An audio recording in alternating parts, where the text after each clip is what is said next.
Je m'appelle Denise Foster. J'ai 28 ans, et jusqu'à ce qu'un dîner vienne briser mes illusions, je pensais comprendre ma propre famille. Nous étions assis autour de la table à manger dans notre grande maison d'Atlanta, le genre qui chuchote littéralement la vieille richesse. Mais je n'étais pas là pour m'intégrer ou jouer selon leurs règles. Mon monde tournait autour de ma start-up, une vision technologique que je croyais capable de changer des vies. Pour eux, cependant, ce n'était rien d'autre qu'une obsession stupide que j'aurais dû abandonner il y a longtemps. Vêtu d'un jean et d'un simple pull, je me sentais déplacé à côté de leur luxe raffiné et de leur sourire suffisant. L'atmosphère de la pièce était pesante, le silence uniquement brisé par le faible cliquetis des couverts. Puis ma mère s'est penchée plus près, son ton assez tranchant pour fendre l'air. « Denise, nous en avons fini de te secourir, dit-elle d'un ton catégorique. Nous ne sommes plus ta banque. » Mon père fit un signe de tête raide, son regard distant et froid, comme si j'étais un investissement raté. Le rire de ma sœur suivit, léger, cruel, et destiné à piquer alors qu'elle me rappelait que je n'atteindrais jamais son niveau. Il pensait m'humilier, me montrer ma place, mais je suis resté calme, mon téléphone vibrant discrètement dans ma poche avec un message qui allait bientôt réécrire tout ce qu'il pensait savoir. Il ne pouvait pas deviner ce qui allait arriver, ni que je détenais maintenant un pouvoir sur tout ce qu'il chérissait. Si vous pensez que leur arrogance a duré, restez avec moi. Cette histoire est sur le point de transformer leur sourire en silence. Et si vous êtes curieux de savoir comment j'ai retourné leurs mots contre eux, assurez-vous de vous abonner et d'activer la cloche car ce qui va suivre vous laissera stupéfait. Juste au moment où les premiers amuse-gueules arrivèrent, la voix de ma mère se fit glaciale. « Denise, cette petite fantaisie technologique est une perte de temps, dit-elle, coupant à travers le doux cliquetis du cristal et du verre. Son regard me transperça, rempli d'une sorte de déception qui donnait l'impression que mon ambition de construire une start-up était une offense personnelle. Maman se pencha en arrière, la lumière du lustre capturant les diamants à son cou alors qu'elle soupirait. « Tu as presque 30 ans. Quand vas-tu enfin grandir et trouver un vrai travail ?» demanda-t-elle, chaque mot empreint de frustration. Papa suivit immédiatement, posant son verre de vin sur la table avec un calme délibéré, son expression sévère, comme un juge prononçant une sentence. « Ta sœur est là-bas en train de conclure des affaires immobilières de plusieurs millions de dollars, dit-il, faisant un geste vers Tracy, qui était assise en souriant comme si elle avait déjà gagné. Voilà à quoi ressemble le succès, Denise, pas une application qui n'a pas rapporté un sou. Son ton était plus tranchant qu'il ne le réalisait, mais je gardais mon visage impassible, mes mains reposant sagement sur mes genoux. Je refusais de leur donner la satisfaction de me voir tressaillir. Et bien sûr, Tracy ne put résister à la tentation de remuer le couteau dans la plaie. Elle fit volte-face avec ses cheveux, son bracelet en or brillant sous la lumière alors qu'elle se lançait dans son sujet préféré, elle-même. « Je viens de signer un contrat pour un projet de condo au centre-ville, annonça-t-elle fièrement, sa voix pleine d'importance. 7 chiffres, Denise, ajouta-t-elle, marquant une pause juste assez longue pour que ça pique. C'est le genre d'argent que tu ne verras jamais en poursuivant tes rêves enfantins.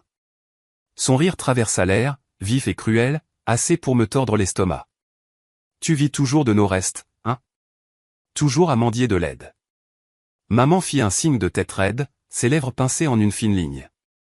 Nous avons été trop indulgents avec toi, dit-elle, pliant sa serviette avec une lente précision. Tracy a raison. Tu ne peux pas dépendre de nous éternellement. Les mots atterrirent comme des coups, mais je suis resté immobile. J'avais entendu le même refrain à chaque fête, à chaque soi-disant dîner de famille, un scénario dont ils ne se lassaient jamais de jouer. Pour eux, j'étais la faible, l'embarras qui ne correspondait pas à leur image parfaite et mondaine. Papa se pencha en avant, son ton ferme mais suffisant. Il est temps que tu te prennes en main, Denise. Plus de filets de sécurité. Tu dois apprendre ce que signifie gagner quelque chose. Sa voix portait l'autorité de quelqu'un qui prétendait s'être frayé un chemin vers le sommet, alors que tout son confort provenait d'un héritage, la maison, les voitures, même le vin dans son verre. Je ressentais l'hypocrisie comme un vent froid, mais je ne dis rien, laissant leurs mots déferler sur moi. Tracy n'en avait pas fini. Elle prit une lente gorgée de vin, l'amusement pétillant dans ses yeux. « Peut-être suivre mon exemple, dit-elle doucement. Obtiens ta licence immobilière. Commence petit. Contribue réellement à cette famille. » Son ton était empreint de condescendance. « Tu n'es pas faite pour cette fantaisie de start-up. » C'est embarrassant, honnêtement. Ma mâchoire se serra alors que mes mains agrippaient la chaise. J'étais habitué à leur jugement, mais ce soir, chaque insulte me transperçait plus profondément, chacune me rappelant à quel point ils croyaient peu en moi. Ils me voyaient comme un fardeau, une rêveuse destinée à l'échec. Mais je n'étais pas là pour me défendre ou chercher une validation. Mon téléphone dans ma poche semblait plus lourd que jamais, un symbole silencieux de ce qu'ils ne pouvaient pas encore imaginer. Ils pensaient que leur richesse leur donnait le contrôle sur mon avenir, que leur argent et leurs opinions façonnaient les limites de ma vie. La salle à manger vibrait de leur confiance satisfaite, les regards tranchants de maman, le ton condescendant de papa, la cruauté joyeuse de Tracy. Ils croyaient avoir gagné. Je les ai laissés parler. Chaque mot était une pelletée de terre sur leur propre tombe. Au moment de trinquer, les verres cliquetant dans une unité arrogante, mon téléphone vibra. Je baissai les yeux et me figeai un instant en voyant le nom clignoter sur l'écran, Margaret Lee, gestionnaire de fonds fiduciaires. Son message était court mais dévastateur, approuver les allocations mensuelles pour Edward, Nancy et Tracy Foster. 20 000 $ chacun. Glissant le téléphone dans ma poche, je sentis le calme s'installer en moi. L'équilibre des pouvoirs venait de changer. Ils pensaient m'avoir humilié, mais bientôt ils comprendraient exactement qui tenait leur avenir entre ses mains. De l'autre côté de la pièce, j'ai croisé le regard de Shannon Reed. Ma meilleure amie et partenaire dans la start-up savait exactement ce que cette nuit signifiait. Elle avait été à mes côtés pendant d'innombrables nuits de codage, chaque présentation angoissante aux investisseurs, chaque revers qui nous avait presque brisés. Je lui ai fait un petit signe de tête, et sans un mot, elle s'excusa de sa conversation et me rejoignit près du bar. « Ils ne sont pas prêts pour ce qui va arriver », murmura-t-elle, sa voix basse mais débordante d'électricité. « Ils n'ont aucune idée que tu es celle qui contrôle tout ici. » Je me suis penché légèrement, gardant mon ton égal.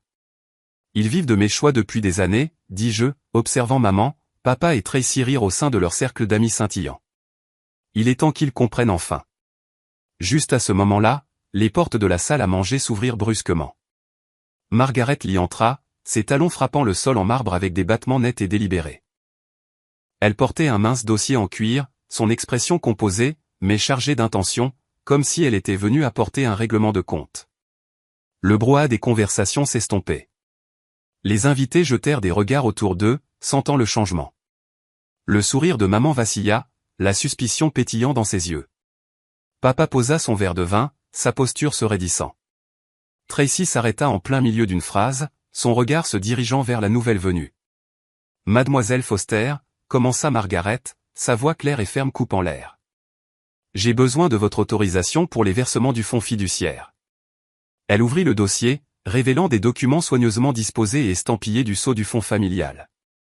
Toutes les têtes dans la pièce se tournèrent vers moi, la confusion se répandant comme un courant. Papa rompit le silence avec un rire rauque. « C'est ridicule, railla-t-il. Denise, gérer le fonds fiduciaire ? C'est une rêveuse qui court après une application vouée à l'échec. » La voix de maman s'éleva, fragile et tendue. « Il doit y avoir une erreur, Margaret. Notre fille ne contrôle pas nos finances. Elle peut à peine gérer les siennes. » Tracy croisa les bras, souriant avec suffisance. « C'est censé être une blague ? Denise, en charge de notre argent, s'il vous plaît. » Margaret ne scia pas calmement, elle fit glisser un document sur la table et tapa sur une ligne surlignée. « Mademoiselle Denise Foster est la seule administratrice du fonds fiduciaire familial Foster de 20 millions de dollars depuis l'âge de 25 ans, déclara-t-elle, sa voix précise et inébranlable. Elle gère tous les actifs, le domaine, les véhicules et les versements mensuels de 20 000 $ chacun. Aucun fonds n'est libéré sans son consentement. » La pièce devint complètement silencieuse. Le teint de papa se vida de sa couleur, son autorité s'effondrant en un instant. La main de maman vola à son collier comme pour se stabiliser. Le sourire suffisant de Tracy se dissipa, son verre de vin tremblant entre ses doigts. Margaret referma le dossier, me fit un bref signe de tête et se tourna vers la sortie. « J'attendrai votre décision, mademoiselle Foster, » dit-elle, ses talons frappant le sol alors qu'elle laissait derrière elle un silence stupéfait. Je me levai de ma chaise, ma voix froide et inébranlable, coupant l'air lourd comme une lame. « Depuis 3 ans, chaque centime que vous avez dépensé est passé par moi, » dis-je calmement, rencontrant chacun de leurs visages stupéfaits. Vos voitures de luxe, ces vacances sans fin, les projets de condo de Tracy, tout cela dépendait de mon approbation.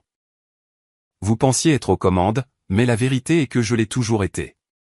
Leur monde parfaitement organisé commençait à se fissurer, et je n'en étais qu'au début. Les assiettes à dessert cliquetèrent doucement lorsque mon téléphone vibra à nouveau. Je le sortis, ignorant les bavardages maladroits qui tentaient de combler le silence. Un nouveau message apparut sur l'écran, de Paul Carter, le gestionnaire de la banque supervisant le fonds fiduciaire, confirmé. Bloquer toutes les allocations de la famille Foster. Mon pouls resta calme alors que je survolais la réponse, sachant exactement ce qui allait suivre. Après des années à être leur bouc émissaire, il était temps qu'ils apprennent ce que leur condescendance avait coûté. Je m'éloignai de quelques pas de la table, ma voix basse mais résolue alors que je parlais au téléphone. Bloquez tout, dis-je. Aucun versement pour Edward, Nancy ou Tracy Foster. Avec effet immédiat. La réponse de Paul fut nette et efficace, entendu, mademoiselle Foster. Considérez que c'est fait. Je mis fin à l'appel, glissai le téléphone dans ma poche et retournai à ma place, mon expression illisible. Tracy fut la première à le remarquer. Elle fronça les sourcils, fixant son téléphone, ses doigts manucurés se déplaçant rapidement sur l'écran. « Qu'est-ce que c'est que ça » murmura-t-elle, sa voix s'élevant à chaque tape. « Mes cartes sont refusées. » Elle essaya à nouveau, ses joues rougissant alors que le même message d'erreur clignotait. « Ce n'est pas possible. Je l'ai utilisé ce matin. » Ses yeux se tournèrent vers moi, la suspicion se faisant jour, mais je levai calmement mon verre et pris une lente gorgée d'eau. La fourchette de papa s'arrêta à mi-chemin, ses sourcils se rapprochant. « Tracy, qu'est-ce qui se passe » demanda-t-il sèchement. Elle lui tendit le téléphone, sa voix tremblant. « Mes comptes sont bloqués, et l'accord de condo au centre-ville s'effondre. Ils disent que les fonds n'ont jamais été débloqués. » La panique se glissa dans son ton alors qu'elle faisait défiler un flot de messages de partenaires furieux. Maman serra sa poitrine, son bracelet tintant alors que son sang-froid vacillait. « Il doit y avoir une erreur, dit-elle rapidement, bien que ses yeux trahissaient la peur qui se répandait derrière eux. Nos comptes sont stables. Ils l'ont toujours été. » Elle se tourna vers papa, sa main agrippant son bras. « Edward, la maison, les impôts, l'hypothèque. Tout va bien, n'est-ce pas ?» La question planait dans l'air tendu. Je me penchai en arrière, ma voix calme et mesurée. « Le manoir appartient au fonds fiduciaire, dis-je, croisant le regard de chacun d'eux. Et je contrôle le fonds fiduciaire. Sans mon autorisation, il n'y a pas d'argent pour les impôts, pas de paiement, rien. » Le visage de papa se vida. La façade de patriarche confiant se fissura alors que l'incertitude prenait sa place. « C'est absurde, murmura-t-il, mais la faiblesse dans sa voix disait le contraire. Nous n'avons pas besoin de ta permission pour vivre notre vie. » Tracy éclata, sa voix serrée par la panique. « Tu bluffes. Tu ne peux pas simplement nous couper les vivres. Nous avons notre propre argent, nos propres accords commerciaux. » Mais ses mains tremblaient, ses doigts agrippant son téléphone comme si c'était sa dernière ligne de sécurité. Maman essaya d'intervenir, son ton se brisant sous la tension. « Denise, s'il te plaît, sois raisonnable. Nous t'avons toujours soutenu. C'est juste un malentendu. » Les mots sonnaient creux, des échos vides essayant de masquer des années de rejet et de mépris. Je secouai seulement la tête, mon expression illisible. « Depuis 3 ans, dis-je calmement, ma voix coupant l'air, j'ai signé chaque chèque qui a permis à vos voitures de rouler, à vos vacances d'être réservées, à votre style de vie d'être maintenu. Vous pensiez être aux commandes ? Vous ne l'avez jamais été. » La vérité frappa comme un coup physique. Les excuses moururent sur leurs lèvres. Le téléphone de Tracy vibra à nouveau. Elle baissa les yeux et haleta. Son plus gros client venait d'annuler son contrat. La couleur quitta son visage alors que sa façade soignée commençait à s'effondrer. Papa essaya de sauver ce qui restait de sa dignité. « Nous n'avons pas besoin de ta charité, » aboya-t-il. Mais la tension dans ses poings serrés racontait une autre histoire. « Nous nous sommes très bien débrouillés sans toi » levai-je un sourcil, laissant le silence s'étirer. Il pouvait s'accrocher au déni autant qu'il le voulait, mais la vérité était déjà en train de s'installer. Leur richesse, leur confort, leur sens entier du pouvoir existaient grâce à moi.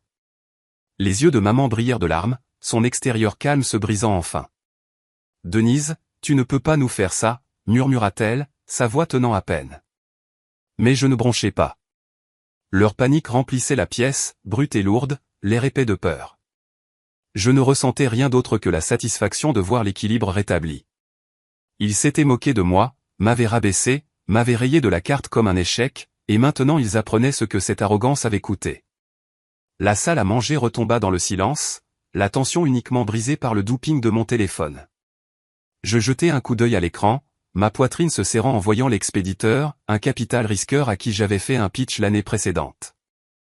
L'objet du message frappa comme de l'eau glacée, inquiétude concernant la crédibilité de votre start-up. Ma mâchoire se serra en lisant. Tracy m'avait saboté. Elle avait dit aux investisseurs que mon entreprise était une arnaque, une tentative désespérée de gagner de l'argent. Ces mensonges avaient fait échouer un tour de financement crucial et avaient presque tué mon entreprise avant même qu'elle ne soit lancée. Je levai lentement les yeux, mon regard se fixant sur le sien. Tu as dit aux investisseurs que ma start-up était une fraude, dis-je, ma voix basse, tranchante et inébranlable. Son visage devint cendré, ses lèvres s'entr'ouvrant dans un déni silencieux. Mais je levai mon téléphone, l'email brillant dans ma main comme une confession. Cela vient de l'un d'eux, continuai-je. Ils l'ont entendu directement de ta bouche. La pièce devint silencieuse comme la mort. Les invités cessèrent de chuchoter, tous les yeux fixés sur Tracy alors qu'elle bégayait, ses mains tremblant de façon incontrôlable.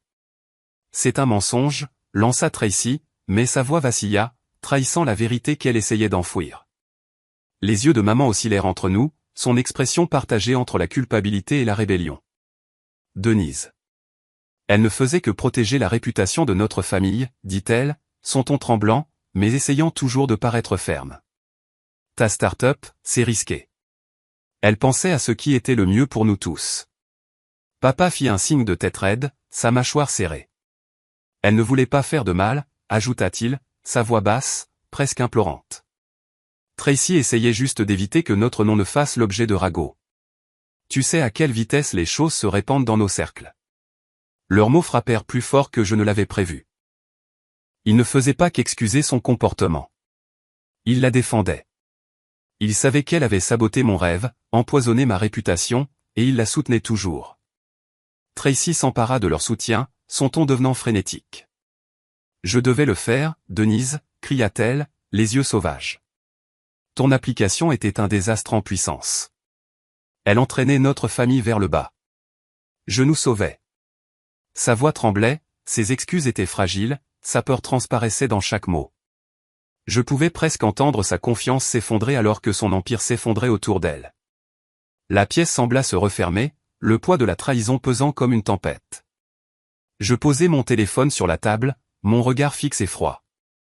Vous étiez tous au courant, dis-je calmement, l'acier dans ma voix coupant l'air. Vous saviez qu'elle avait menti aux investisseurs. Vous saviez qu'elle avait essayé de détruire tout ce que j'avais construit, et vous la défendez toujours. Les doigts de maman agrippèrent son collier, ses yeux brillants de larmes qu'elle ne pouvait pas cacher. Elle ne dit rien. Papa détourna le regard, son silence plus fort que tout démenti. Les épaules de Tracy s'affaissèrent, le dernier vestige de sa rébellion s'évanouissant. Vous pensiez pouvoir me briser, continuai-je, me tenant plus droite, mon ton calme mais inflexible. Mais pendant 3 ans, chaque luxe que vous avez apprécié, vos voitures, vos voyages, vos transactions, est venu du fonds fiduciaire que je contrôlais, de moi. Et maintenant, c'est fini. Le mot resta suspendu dans l'air comme une sentence finale. Plus d'allocations. Plus de fonds fiduciaires. Pas un centime. Maman haleta, ses 2 mains volant à sa bouche. Le visage de papa s'affaissa. Le patriarche confiant remplacé par un homme mis à nu. Le téléphone de Tracy glissa de sa main, frappant la table avec un bruit sourd. Leur monde, construit sur l'arrogance et la tromperie, se fissurait enfin, et je ne ressentais rien d'autre que de la clarté. Ils avaient choisi le mensonge plutôt que la loyauté, l'image plutôt que la vérité, et maintenant ils vivraient avec les conséquences. Leur dévouement n'avait jamais été pour la famille, seulement pour l'illusion de la perfection. Alors que les derniers invités s'éloignaient, je me levai de ma chaise. La pièce était silencieuse maintenant, lourde et immobile. Maman, papa et Tracy restèrent immobiles, leurs yeux vides, leur pouvoir disparu. J'avais écouté leurs excuses pendant des années, mais plus maintenant. Il était temps de clore ce chapitre. Je redressai les épaules, ma voix stable et finale alors que je parlais, la voix de quelqu'un qui n'avait plus besoin de leur approbation, de leur richesse ou de leur monde. Le fonds fiduciaire de 20 millions de dollars est sous mon contrôle, dis-je, rencontrant chacun de leurs regards sans ciller. Et à partir d'aujourd'hui, chaque centime va à mon entreprise, celle-là même dont vous vous êtes moqué, celle qui, selon vous, ne réussirait jamais. C'est là que l'argent doit aller. Pas un dollar ne vous est destiné. Ni maintenant. Ni jamais. Mes mots tranchèrent le silence comme du verre. Le souffle de maman s'arrêta, sa main volant à sa poitrine, mais je n'adoucis pas mon ton. Ce n'était pas de la cruauté. C'était de la responsabilité. La voix de papa brisa l'immobilité, rauque et tremblante. Denise, le manoir, dit-il, la désespoir se glissant dans sa voix. Si tu coupes les fonds, nous ne pourrons pas payer les impôts fonciers. Ils le saisiront. Sa confession brisa son sang-froid parfait, la vérité exposant à quel point leur richesse était réellement fragile. Le grand domaine d'Atlanta, autrefois leur symbole de succès le plus fier, était devenu un fardeau qu'ils ne pouvaient pas supporter. Je rencontrai son regard suppliant, mon ton inflexible. Ce n'est plus mon problème, dis-je calmement. Vous avez pris votre décision au moment où vous m'avez rejeté. La tête de Tracy se redressa brusquement, la panique éclairant son visage. Tu me détruis, s'étrangla-t-elle. Mes clients sont partis. Mes affaires s'effondrent. Je suis fini sans ma réputation. Ses mains tremblaient alors qu'elle serrait son téléphone comme s'il pouvait en quelque sorte réparer tout ce qui s'effondrait. La femme qui a construit son empire sur l'image et l'influence la regardait s'effondrer pièce par pièce. Je ne ressentais rien pour elle. Elle avait essayé de saboter mon rêve, et maintenant sa chute était de sa propre fabrication. La voix de maman trembla, ses yeux grands ouverts et suppliants. Denise, nous sommes ta famille, murmura-t-elle. Tu ne peux pas nous tourner le dos. Mais ces mots n'avaient aucun pouvoir. Ils avaient tourné les leurs vers moi il y a longtemps, remplaçant l'amour par le jugement et la loyauté par la trahison. Je secouai lentement la tête, ma voix stable. La famille ne détruit pas les rêves des uns et des autres, dis-je. La famille ne ment pas aux investisseurs et n'essaie pas de ruiner ce que quelqu'un a construit. Vous l'avez fait, pas moi. Je fis un pas délibéré vers la porte, chaque mouvement plus léger que le précédent. Je n'ai pas besoin de vous pour réussir, dis-je, ma voix résonnant à travers la pièce silencieuse. Tout ce que j'ai construit, chaque ligne de code, chaque pitch, chaque nuit blanche, c'est à moi. Le fonds fiduciaire n'est plus qu'un outil maintenant, que j'utiliserai pour prouver que vous vous êtes trompé à mon sujet. Ma start-up n'était pas qu'une idée. C'était la preuve de ce que j'étais devenu. Je n'avais plus besoin de leur richesse, de leur validation ou de leur nom de famille. Autour de la table, personne ne parla.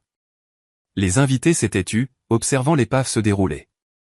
Papa était assis immobile, regardant la table comme s'il cherchait un moyen d'annuler ce qui ne pouvait pas l'être. Les épaules de maman s'affaissèrent, son expression creuse de défaite. Les doigts de Tracy planèrent au-dessus de son téléphone, mais aucun message ne viendrait la sauver maintenant. Il m'avait sous-estimé, croyant qu'il pouvait me manipuler et me contenir. Mais la vérité les regardait enfin en face.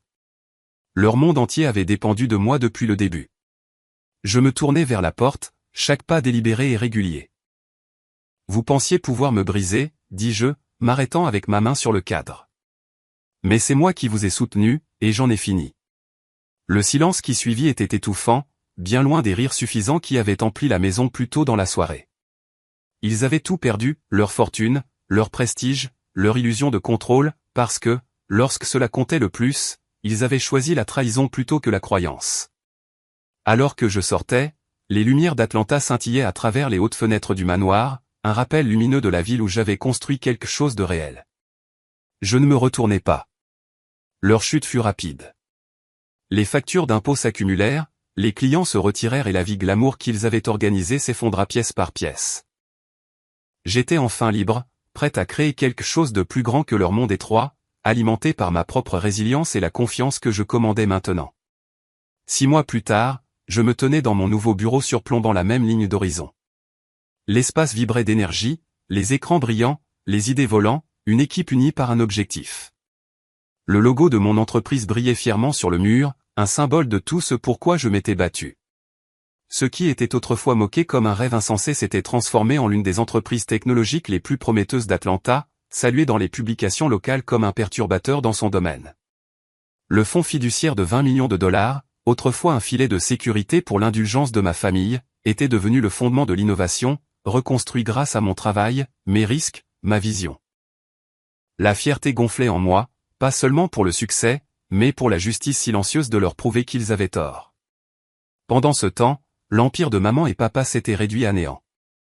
Sans le soutien du fonds fiduciaire, ils ont perdu leur manoir à cause des impôts impayés, forcés de le vendre à perte. Ils ont troqué leur hall de marbre et leur vue panoramique contre un petit appartement loin du centre-ville. Les informations me sont parvenues par l'intermédiaire d'amis communs. Ils vivent désormais modestement, comptant chaque dollar, survivant grâce aux investissements en baisse de papa et aux emplois de consultation occasionnels de maman. La vie de gala et de luxe a été remplacée par des friperies et des épiceries à prix réduit. La chute de Tracy a été encore plus brutale. Sa réputation, autrefois immaculée, était ruinée. Ses clients ont disparu, ses comptes gelés et sa carrière haut de gamme dissoute. Elle a fini derrière un bureau dans un petit bureau de gestion, à faire de la paperasse pour une fraction de ce qu'elle gagnait auparavant. Les sacs de marque, les articles de magazine, les invitations, tout a disparu, remplacé par des chuchotements étouffés lors d'événements de l'industrie. Elle avait appelé une fois, laissant un message vocal auquel je n'ai jamais répondu. Sa trahison, les mensonges qu'elle a répandus sur mon entreprise, me blessent encore trop profondément. À travers tout cela, Shannon Reed n'a jamais vacillé. Ma meilleure amie, ma partenaire dans ce voyage, elle avait été là à chaque fin de soirée, à chaque pitch raté, à chaque petite victoire. Alors que nous examinions les derniers tableaux de croissance, elle sourit, les yeux brillants de fierté. Nous l'avons fait, Denise, dit-elle, la chaleur dans sa voix. Pas eux, pas le fonds fiduciaire, juste nous. Je lui ai rendu son sourire, reconnaissante, pas seulement pour le succès, mais pour les personnes qui croyaient vraiment en moi. Notre start-up ne se contentait plus de flotter. Elle montait en flèche. De nouveaux investisseurs se manifestaient, les téléchargements augmentaient par milliers et le buzz autour de notre application se faisait de plus en plus fort chaque jour.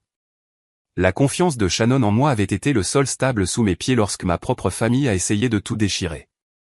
Alors que je me tenais près de la fenêtre, regardant la ville vibrer de vie, j'ai réalisé qu'il y avait une leçon que j'avais apprise à la dure, que je voulais que les autres entendent, ne présumez jamais que quelqu'un est impuissant, car la personne que vous sous-estimez pourrait être celle qui détient votre avenir.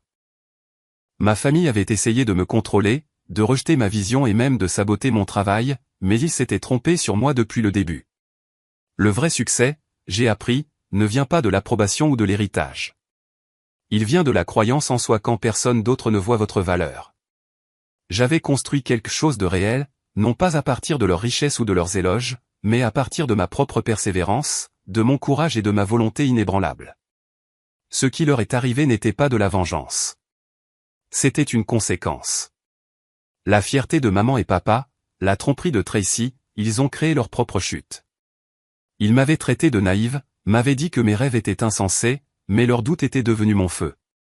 Le fonds fiduciaire sur lequel ils s'appuyaient autrefois était devenu le moteur qui propulsait l'avenir que je créais. Je n'avais plus besoin de leur reconnaissance pour savoir que j'avais gagné. Et à tous ceux qui ont suivi ce parcours, merci. Votre soutien compte énormément pour moi. Et j'espère que mon histoire vous rappellera votre propre force.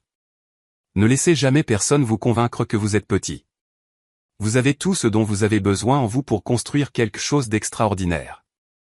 Dites-moi dans les commentaires une fois où vous avez prouvé à quelqu'un qu'il avait tort ou un rêve pour lequel vous vous battez. Et si cette histoire vous a ému, n'oubliez pas d'aimer, de vous abonner et d'activer la cloche de notification. Vive la construction de nos avenirs selon nos propres conditions, peu importe qui doute.